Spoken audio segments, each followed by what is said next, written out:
a lot of times people are missing the most important thing, which is emotion. So 80% of the shopping behavior is based on emotion. So what kind of feeling you have towards your product, how does it look like, how is it presented? And I feel like nowadays a lot of websites are not focusing on that at all. It's all focused on logic. Sales and conversion. Sales and conversion, and that's where it goes wrong.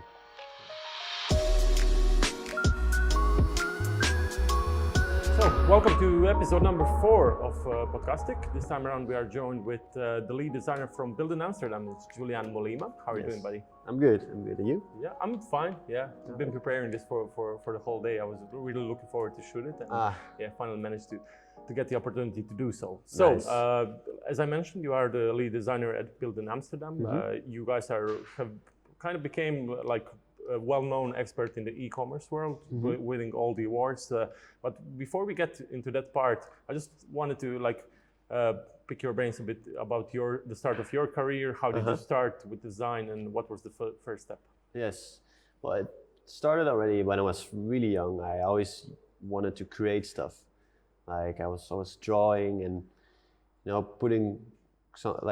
making something, and that turned into drawing school or like graphic design school, where I wasn't completely sure like what it meant and what you should do, but I like to draw, so let's do it. And then I got really into graphic design. I learned a lot in school, but also outside of school I was like working on things on my own, and they got me an internship. It was called Taxi Europe.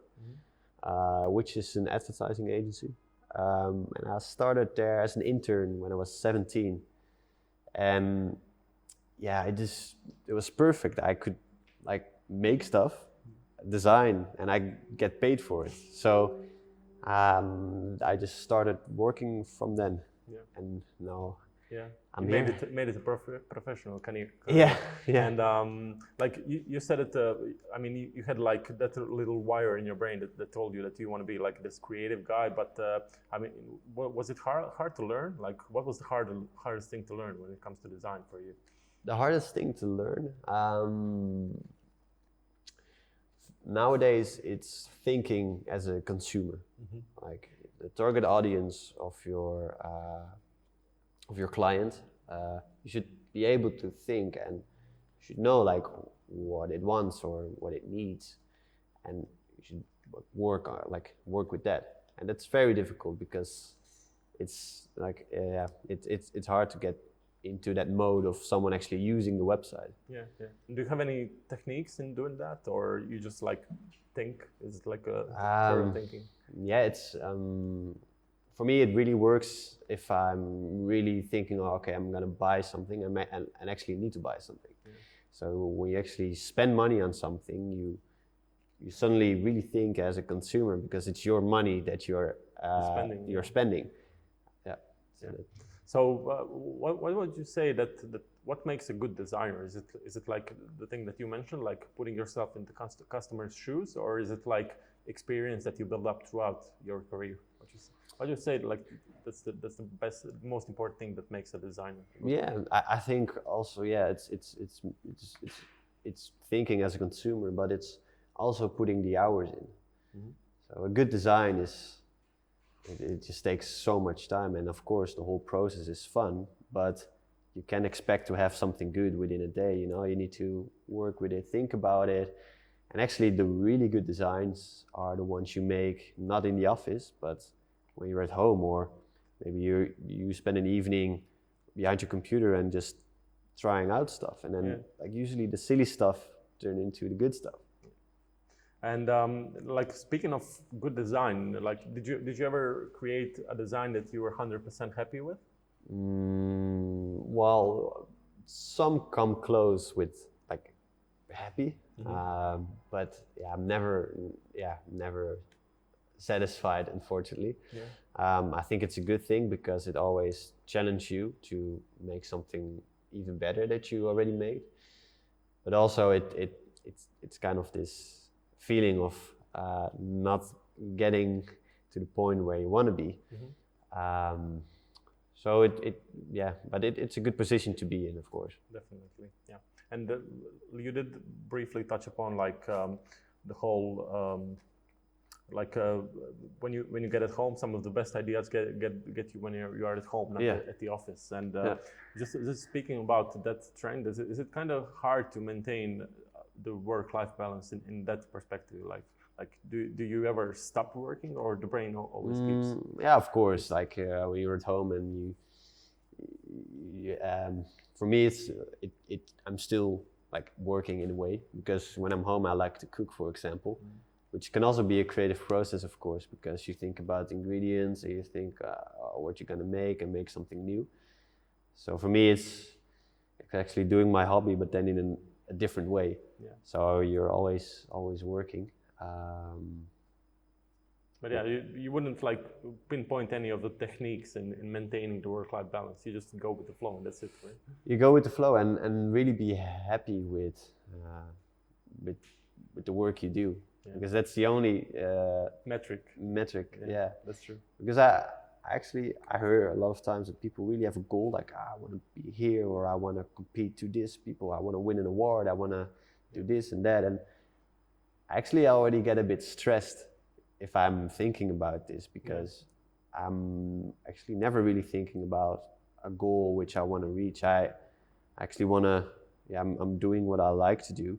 Of course, I think like in the end the product should be something like this, but I really enjoy the process, and like by really enjoying it and putting the hours in, it turns actually into something great. And sometimes I made something and I'm not even thinking about it. I just go home and do my thing, and then the next day I show it to someone, and then suddenly someone says like, "Hey, this is great.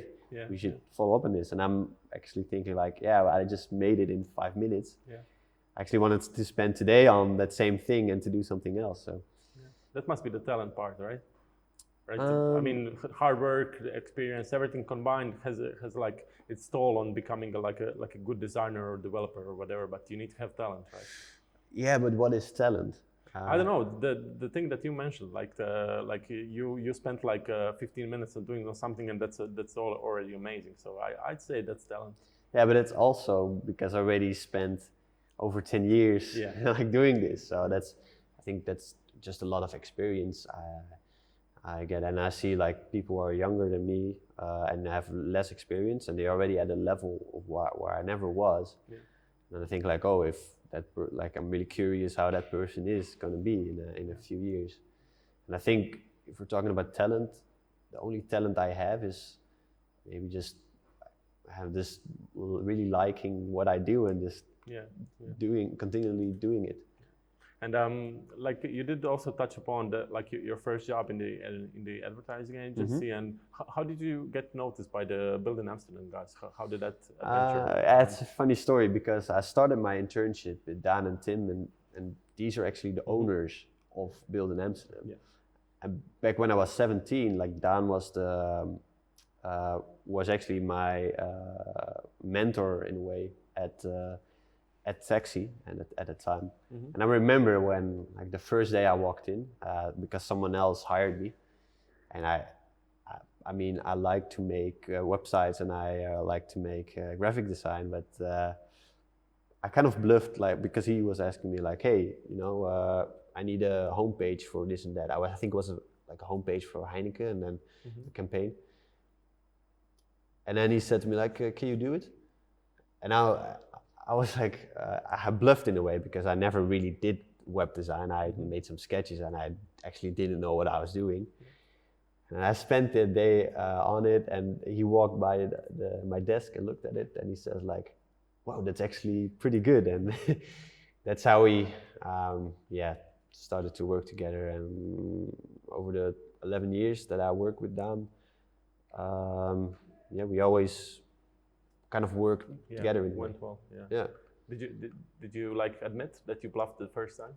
Sorry? Did you admit that you made the bluff the first? I never said it to him, and he doesn't remember anymore. But there was we got some spice on the podcast already. Yeah. In case the Dan watches. Okay. So I mean, as you said, you combined with Dan and the other co-founder, they kind of emancipated from the taxi company, and they started building Amsterdam. Like, can you shed some light on the reasoning, like? How did you approach moving to and forming yet another company? How did you think about branding and stuff? Because the stuff that you put really gelled well together. Well, how Built in Amsterdam started, it was kind of like a reflection of the things they like to do at Taxi. So they I think Tim and Dan were really done with advertising, making campaigns and making work that's only online for a couple of months and then it goes away again, and you put all this time into it, and it's gone. And they wanted something more tangible, that's lasting, and they actually started really focusing on web design. So that was their main focus when Built in Amsterdam started, and then they figured that if you're making a website, you're actually working on the branding of a company, because a company can have branding and they can already have a logo and maybe some colors. It really comes alive on the website where you have, of course, imagery, you have the logo, you have the colors, and a lot of times companies didn't really think about that. So that's how they said okay, of course we do websites, and that turned more into e-commerce at the time. But we also wanted to work on the strategy part of it. Think about how should the company act, and of course also the technical part, so that e-commerce part, and that's how it turned into making digital flagship stores. So it's been a journey. Yeah, it's been a journey. Yeah, definitely. And you already said that one of the main drive was building the whole strategy and the branding from other companies. But how did you approach the branding of your own company? How did Built in Amsterdam brand came to life? And did you have any takeaways maybe from that period while you were building the? Yeah, well, it changed over the years, and of course it's super hard to work on your own branding as a company, and also we're working on our new website, but it's so tough to do because it's so close to you, I guess, and you don't want to. And the ideas which we had a year ago are kind of outdated now, so it's hard. But it's at a point where I think it's really simple. So we mostly use black and white. And I think it's good because our work should speak and not our branding. But that's for now. Maybe in a year we think different about it. And was that start a bit hard? I mean, obviously they did have some renommee of their work before that, but was it hard to land the first clients back then? Yeah, I think they had a hard time in the beginning because I just got hired back then, and then they went into this month where they had no company to work for. So I think Tim really called the whole industry, because they can do it. We have the talent, but we just need the clients. Yeah. And luckily we did an identity. It's a Dutch brand. It's called Van de Bron, which they supply green energy and really locally from a farm that has a windmill. And it's funny that we made that identity. Back then it was very small, but now it's really big. That's they just got bought by a really big electrician company, and it's good to see that still nowadays you see the logo that we designed, that it's being used everywhere. They even put it now really big on windmills. And you went through quite a long way since then. And what about nowadays? How do you actually approach sales? Is it mostly word of mouth, or is it conferences, or maybe you're doing some outbound marketing or something like that? It's mostly word of mouth. So I think that's for us the only way we can do it, because we really believe in the products that we make, or the websites that we make, the identities that should speak for itself and that should get the clients. Yeah. And it works well, obviously. And Yeah. so obviously in that process, once you land a client, once you find someone who wants to work with you, how do you onboard a client? What's like what are the steps from like first? I don't know if you are included in sales as well, but would you like maybe touch upon what's the first step when you land a client up to starting the development? Yeah, we have initial conversation, or maybe a couple, just to see like if it's a good fit. You know, if they are willing to set the industry benchmark as we want to do, and from there they set up a briefing. From the briefing, we go into the strategy. So if there isn't any, or maybe it needs to be rethought, then we do that. If there's a strategy, from there we start modifying, maybe adjusting. Yeah. Well, it depends if they're happy with it or not, and of course it depends on the project. So, for example, if it's an e-commerce project, we're first gonna look at inspiration. So we do an inspiration session just to tease the client, see what he likes or what he doesn't like, especially what we think is good for the brand. We show it and hopefully get them excited, and also really work with inspiration that's been analyzed. So like we like to go into research and see what the behaviors are of humans, and try to get inspiration from that. Like, why does, for example, a person is really lazy and doesn't like to click around? Like, why is that, and how can we solve this? And how can we make it as easy as possible? And then from that we go into the wireframe. So we set up like in grayscale the whole. Picture, something like that.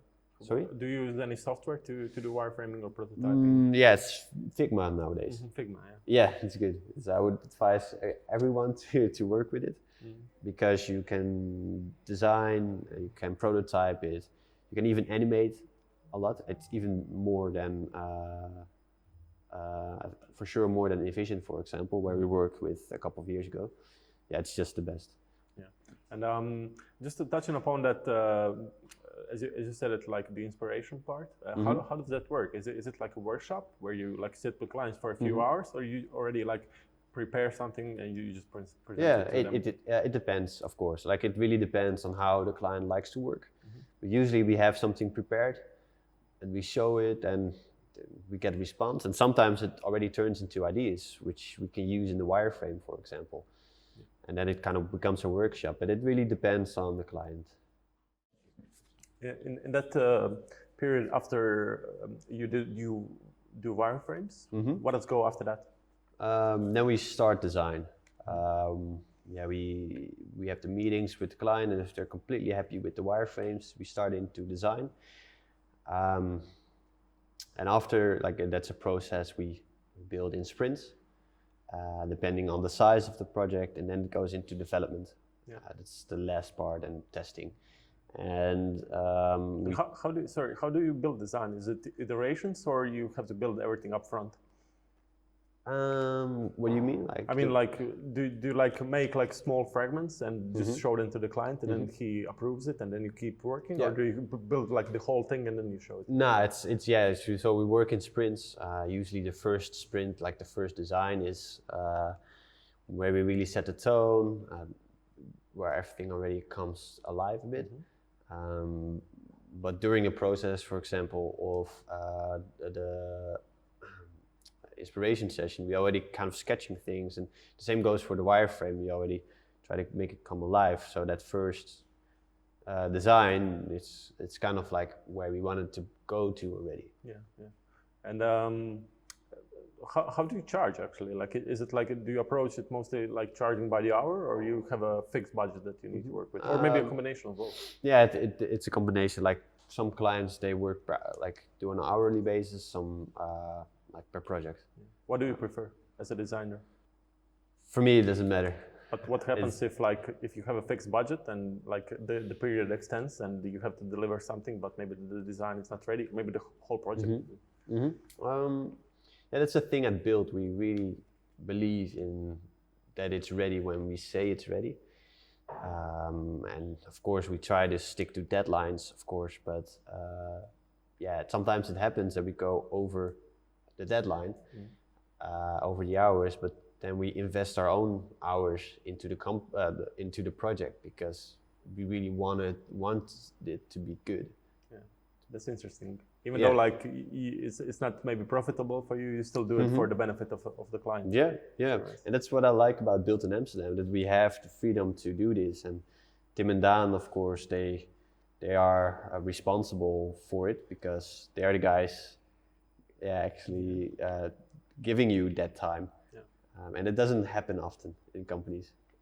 You have a deadline, and after that you can't work on it, and it's just frustrating. Yeah, that's true, but that makes you unique in a few ways, not just that. And besides that, you guys kind of became superstars in the e-commerce world, like winning the awards for the best e-commerce solution of the year, and the Webby Awards and everything. Yeah. And just speaking of that, how did you get there? Like, how did you get all those awards? Did you did you develop a certain strategy that like this year we want to win an award for something, or was it like completely spontaneous? Yeah, it's not like our main goal, like to win an e-commerce of the year. That's actually just proof of for us that that we just really believe in making like the best that there is. To win an award, this never has been our goal. We always make a website and we work on it until we think it's good and it's doing what it should do, and then we upload it to awards. And usually this is like, like we're just gonna put it online. And I don't think it's gonna win anything because this is not good yet. This, and then it wins. Goes well, right? Yeah. So. And beside, why I'm asking that is because I'm kind of curious. What's your approach like towards marketing in your company? You said there's around 30 of you in the company, and do you have a dedicated person that does marketing, or is it something like that all of you do combined? Yeah, it's a combination. Like I think, a lot of people have the login of Instagram, and they can just put on things that they like. So it's kind of a collaboration of everyone, but I think we should put more time into it. I think we should highlight more on what we do. A lot of times we work on something and we're so caught up in our own projects that we never show it to anyone or even post it on social media, or upload it to awards And I mean that kind of just shows how big the potential is. Even if like you don't do that stuff regularly, you're still quite recognized in the world. So sky's the limit, I guess. And I kind of find it interesting about that creative approach from your company. Like, do you think was there sometimes like a scenario where since you gave so much value to the creative, maybe sometimes sales suffers, conversions for the client? Did you ever had like such experiences? Now you're talking about like an e-commerce website and it's not converting. Well, I mean, you said that you like to like set industry standards, new benchmarks and everything, and sometimes that can be quite innovative stuff that hasn't been tested before. And e-commerce as an industry it's based mostly on the research and the like industry guidelines or whatever. But you like go in depth towards a completely different path. And did sometimes clients' sales suffer because you went like too creative? Maybe. It can happen, of course, but as a company you should take a step back and think about the branding, like what is this website going to do for your company? We always aim to increase brand value and sales, or like that's only like one part of it, so like conversion is one part of your whole brand. You should think about the whole brand and not just that little thing. And of course, like what we do, and like usually in the first months, we test it and see if the conversion is good, and we improvise on it. So those are the steps that you do after the product has been already delivered. You still track the That's nice. Yeah, that's cool. And did you have any as a designer? Do you have any clients that were kind of unhappy with the whole outcome, even though the design was, for example, well praised in the industry? No, I don't think so. But again, it's the same thing, you know. Like we always talk about the whole brand, and it's cool.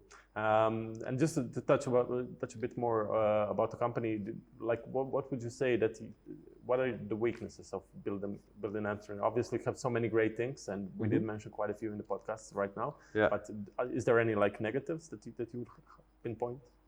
In build. Putting you on the spot now. No, I'm not. It's hard. I don't know. Like I talked to you yesterday in the car, and you were actually telling me that employees like a lot of things, like like to have days to work at your own place, or to get a lot of things like perks and stuff, and that is nice, of course, but I think for me as a designer myself, I actually am not really interested in those things. I just really like to work on websites, on making things and getting the freedom to do it and to make something good. That's important for me. So I'm completely happy with them. Yeah, that's cool. Nice of them. Where do you see you guys in 3 years from now? Like, what's the next step for you? I think we're moving to a new office, so which has some a lot of empty spots. So everyone who's listening to this podcast, I guess, just upload your portfolio or send your portfolio to us. I'm really looking forward to get the team bigger and to work on more projects. Okay, so we did quite thoroughly went through your beginning and the company as well. So just moving into design and those standards. How do you approach usability testing or A/B testing? Do you have any special techniques in doing that? Do you, for example, do you test it inside of your surrounding in the company, or you add a sample of a few users who usually use the website? What's the approach? It really depends on when you're gonna do something. So when you're gonna test wireframes, it's really hard to get your friend or your family to test the website, because they probably don't get it. They don't know why are the gray borders here, or what is this. So usually we do it in the company. So we just ask someone who isn't on the project at all, just to to actually try to buy something. That's how we do the wireframes, for example. With design, it's easier because it's the final product, almost the final product without animations, and then you can actually go really simple to your friends or your family, and those are the best samples, because they see the design for the first time, and they are actually real users of the website. And during the talk at Tinel yesterday, you mentioned that that's something that's not controversial, but something that can be talked about. You said that UI equals UX, and can you UX is elaborate? UI, UI is UX. Yeah, it's an interesting thing, because nowadays a lot of people see this as two disciplines. So you're either doing UI or you're either doing UX. Well, people who only focus, for example, on UX don't particularly can have a feel for design, and vice versa. And a lot of times, really good idea, also design ideas, comes into the UX process. So, for example, a menu which we created would only work the way it works nowadays because actually a designer made the UX. So therefore, we really see it as one thing, and we every designer we try to let them make the UX. Okay. Yeah. And just speaking about the event yesterday, I mean, your talk is obviously called "Fighting E-commerce Sameness." And just speaking of that, what's your take on the current state of the industry, like e-commerce and everything? Is there anything that you would like to pinpoint? Some of the stuff that keep getting repetitive, or just the whole thing? Yeah, it's really based on logic. So everything is thought of. Okay, if the button is green, it sells more, so we make it green. If we don't use a hamburger menu, but we put it like really written out, it is easier to use, for example. So we do it, and I'm not saying that it's bad or good, but everyone is doing the same, and they're all like short-term, mediocre solutions, which results in the same type of looking websites. And that's what's going wrong like today. And of course a website should work good. You should be able to buy a product and it should be easy to use and easy to understand. But a lot of times people are missing the most important thing, which is emotion. So 80% of the shopping behavior is based on emotion. So what kind of feeling you have towards a product, how does it look like, how is it presented? And I feel like nowadays a lot of websites are not focusing on that at all. It's all focused on logic. Yeah. Sales and conversion. Sales and conversion, and that's where it goes wrong. Yeah. And obviously, if you want to like be the like either a designer or an agency that's setting new standards, how do you keep your tech skills up to date? Like, what are some maybe techniques, or how do you like approach research in that part when you start working for another client? Yeah, it's a lot of learnings we have from the previous client, of course. So like a lot of times we make a website and we get into we discover new things to work with during the process that we want to try out. But it's also like just browsing around on the internet basically, and just always getting inspired. And sometimes it's not even on websites because a lot of things are repetitive, but also take a step back and go to a museum, find a muse. Yeah, and like a lot of times like we find inspiration in old graphic design, for example. Wim Krauwel, which is a Dutch legend, he worked I think he started working in the 60s, and he really worked in the grid.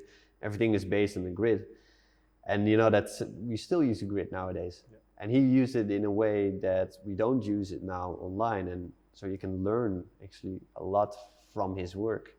So I think it's good to just go to museums, get inspired, of course save work and learn from the projects you already worked on.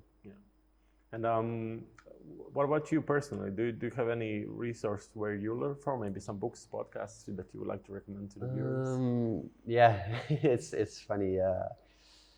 I think every designer is different, and everyone has their own way of getting inspired.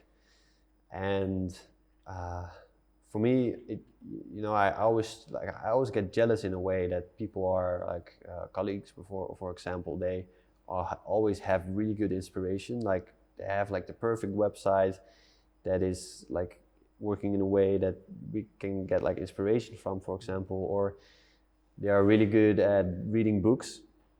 So they have a lot of knowledge from other artists, and also like some more of them they know like a lot of creatives, for example.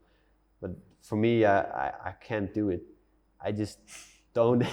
I don't have any. I don't go like as much to website as I should. I don't read books as much as I should. And for me, most of the work, like how I get inspired or how I do my thing, is just by doing things, and then suddenly I come up with something. But that's my way of working, and everyone's different. And I guess the thing is that you really have to find your way and actually do the thing that you really like. So for some it's books, some it's finding inspiration, reading magazines. Museums, whatever. Museums, exactly. Yeah. And recently you started like new profession, so call it. You started speaking at public events. So Mhm. your first endeavor was in the Ukraine. Yeah. Were you nervous? Yeah, but not as nervous as I thought I was.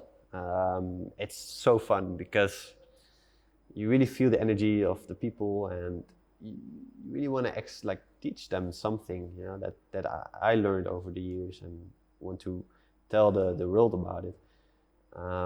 I think that's really fun. I think I'm not the best speaker, or at least I try to be as convincing as possible, because what I tell, I really believe in it. But it is nice to do next to designing. Definitely. And did you like have any like reasons before like going into public speaking world? Was it like a long wish for you, or was is it something that came naturally? Was like the next step for me? No, Is to I actually was always interested in it. I remember like Dan doing his first talk, where he said like, I don't know if I want to do it, and maybe we shouldn't. And then I said like, fuck dude, you should do it, man. It's so cool because you make really great work, and you should tell the world about it. People are actually really interested. And so a couple of years later, he came to me and said like, yeah, dude, I know that you like to speak as well, so you can go to Ukraine and just do it. And I was like, cool, awesome, let's do it. Yeah. It's great to have someone like to push you in, like yeah. That's nice.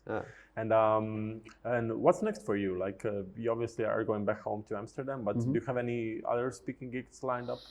Not yet. Not yet. Get this guy. Yeah, exactly. No, not yet. We do have a lot of cool things. We're working, for example, on Mammoet, an outdoor brand. We're actually almost going to start the design phase, so really excited for that. Nothing else. I'm going to Japan for a month, so that's going to be awesome. But other than that, nothing yet. Sounds great. And just for the people that went to the event yesterday, and people who are watching the podcast as well, where can people get in touch with you?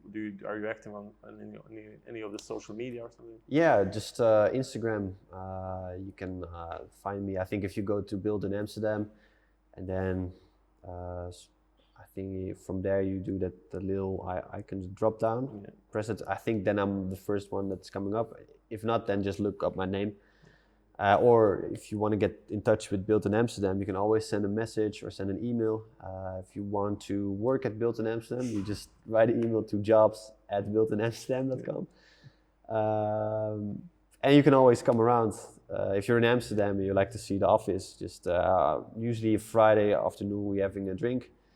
So you can just join in and meet the crew. Meet the crew, exactly. Yeah. Yeah, and that's about it, I guess. Thanks for taking the time to talk to us. Not just today and the event itself.